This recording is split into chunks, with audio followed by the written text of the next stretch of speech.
Salah satu cara kita boleh membantu anak murid kita mengulang kaji di rumah ialah dengan berkongsi pautan video YouTube berkenaan dengan topik yang telah kita pelajari.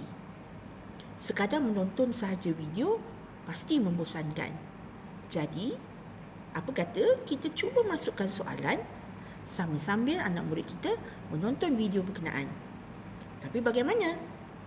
Dengan quizzes, kita boleh lakukannya. Oleh itu, saya akan memperkenalkan salah satu feature yang ada di dalam quizzes, iaitu interactive videos. Ini adalah paparan quizzes kita. Jadi, kita tekan create dan kita ambil interactive video. Di sini, kita boleh sama ada menggunakan video daripada quizzes library, atau kita cari mana-mana video dari YouTube, ataupun kita boleh upload video daripada komputer kita. Untuk kali ini, saya akan tunjukkan bagaimana cara untuk kita menggunakan video YouTube yang sedia ada. Jadi, kita pilih use any YouTube video.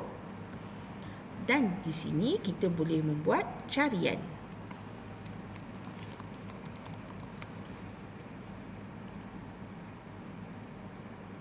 Kita boleh pilih mana-mana video yang kita rasa bersesuaian. Untuk video kali ini, saya sudah menemui satu video yang telah saya cari pada awalnya. Jadi, apa yang saya perlu buat ialah saya pastekan pautan di sini. Jadi, ini adalah video yang saya akan gunakan.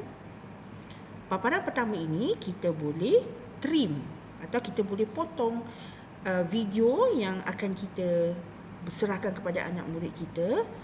Okey, sekiranya ia terlalu panjang, jadi kita boleh trim di sini. Katakan saya ingin mengambil klip video ini bermula dari saat ke-31. Jadi apa saya perlu buat ialah saya just click and drag di bawah ini. Tetapi jika saya tiada apa-apa perubahan yang ingin saya lakukan, saya boleh klik proceed. Kalau kita lihat video saya ini berdurasi 5 minit 19 saat. Jadi di sini saya boleh menambah soalan ataupun meletakkan nota. Katakan di sini saya ingin masukkan soalan. Jadi saya tekan add a question dan saya boleh pilih jenis-jenis soalan yang ingin saya masukkan.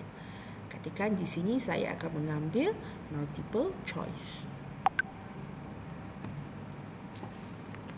Jadi saya masukkan soalan saya.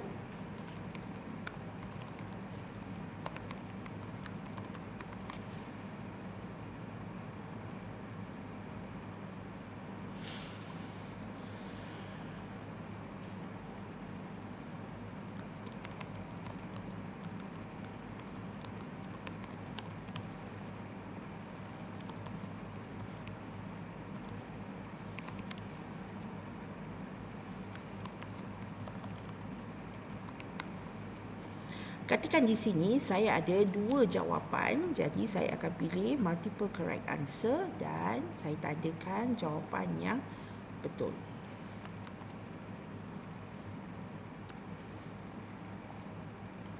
Dan saya tekan save.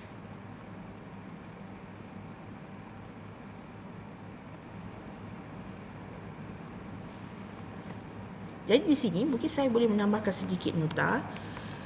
Bash, cipher, bukan sejenis, reverse cipher, save note.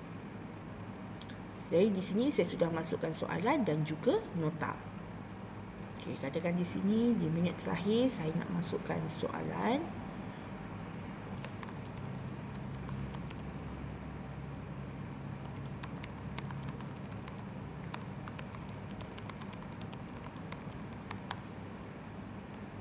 Dan saya save. Jadi ini adalah soalan-soalan dan nota yang telah saya masukkan menggunakan interactive videos. Jadi di sini saya akan masukkan tajuk.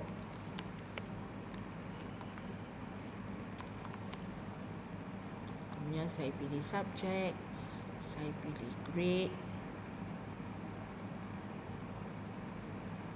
Dan di sini saya boleh preview.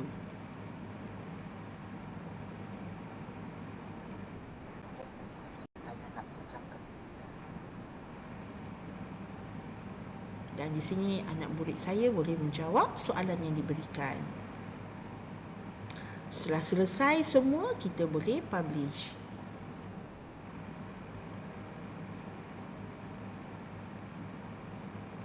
Dan kita boleh assign tugasan ini kepada anak murid kita. Seronok kan?